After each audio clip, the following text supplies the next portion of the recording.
This is Dr. Lou Sella, and I am a doctor of sport and performance psychology. In this video, we're going to discuss what makes you different as a Flexbone coach. A lot of people like the idea of running a Flexbone, but then when they become a head high school football coach and it gets real, then they really have to test how much they liked it after all. It's the people that persist year in and year out, that follow the data from the FBS schools that run it. And basically, they're the ones who year after year after year follow the data. Because if you follow the data, they're always my best clients. My best clients always follow the data. Right now, I have 2 clients playing for state championship games this weekend. One in Montana, one in New Mexico. And it's been a real blessing to see what they have done.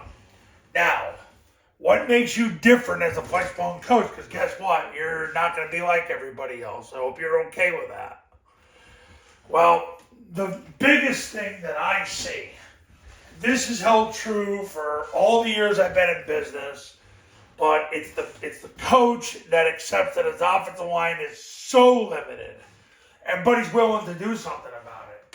You don't just bitch about your offensive line, you do something about it. The first realization you have is that your fat linemen get you fired. They can't play. All they're doing is making you worse because you coach them and coach them and coach them and coach them and coach them, but then game time comes, they can't play with the speed of the game.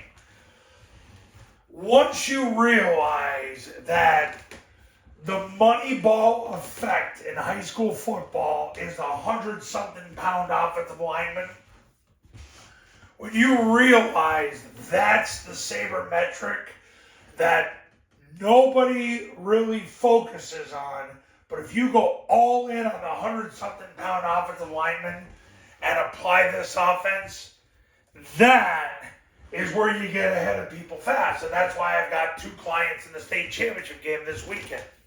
One in Montana, one in New Mexico. So what makes you different? You actually did something about your offensive line limitations. You didn't just bitch about it. You did something about it.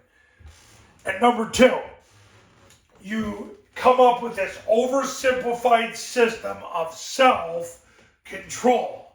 You made the system oversimplified because you realize here's what works. The triple team, reading the defensive line with the midline triple option, and tossing the ball outside so wide the D-line can't make the play. But then you accept the fact there's nothing better, and that's it. And that data, the zone dive, the mid-triple, the toss, zone dive, triple option, rocket toss, those 3 concepts have held true the last 3 decades.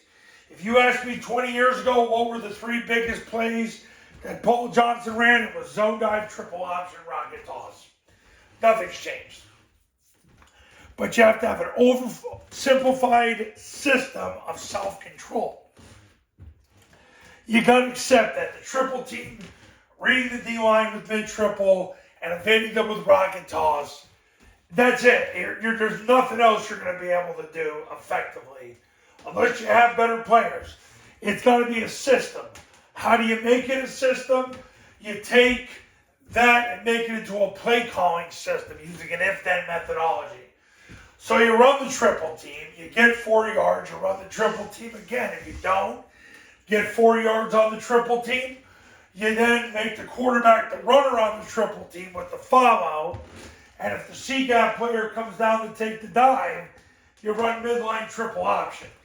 What's going to happen, coaches, is if you can't get the triple team to work, which we also call the zone dive, which is a misleading term, but it's an evolution of a concept.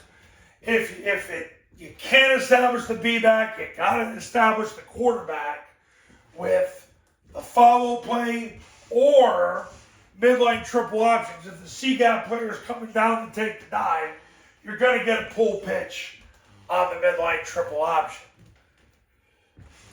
The rocket toss is how you beat the blitz. And basically, otherwise, you got to throw it down the field. But what I've learned over the years is you win big when you can get the zone dive, the triple team going. That's how you make it an oversimplified system. Self-control is the one thing I don't see enough from high school coaches. They get off script. They start trying to be innovative. Okay, there was only one Bill Walsh, and you ain't him. So don't try to be the exception to prove the rule. Be a minimalist. Focus on the triple team reading, evading the defensive line.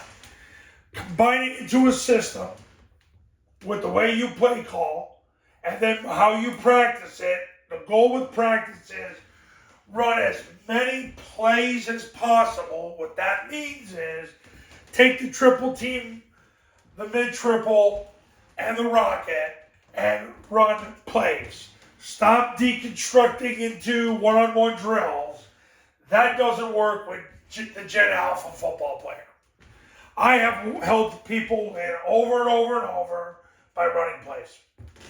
Paul Johnson's Live Bullets shows you how, if you ever want to learn how to run Paul Johnson's Live Bullets, hire me. And that's what we do at camp. We get over 600 plays in under 6 hours. That's what we do. We do it over a 3-day period. Although if you want to, we can do it over 2 days. Your self-control matters. Because when coaches don't exhibit self-control, they take their situation and make it worse. So, what makes you different as a Flexbone coach is when you take action on your offensive line limitations and you create an oversimplified system of self-control. That's how it gets done. Now, Triple Option Football Academy camps in 2026. They're in person. They're at your school with you, me, your players, your coaches, your program. $29.97 to $39.97, depending on your geographic region. Online camps. It's the same camp I've run for 15 plus years, but all you need is an iPhone and a Bluetooth speaker. It's $19.97. If you do a camp, you get the online academy for free. If you just want to do the online academy, it's $9.97. You want to learn more about the camps in the academy, go to tripleoptionfootball.com and call me at that number. And I'll see you in the next video.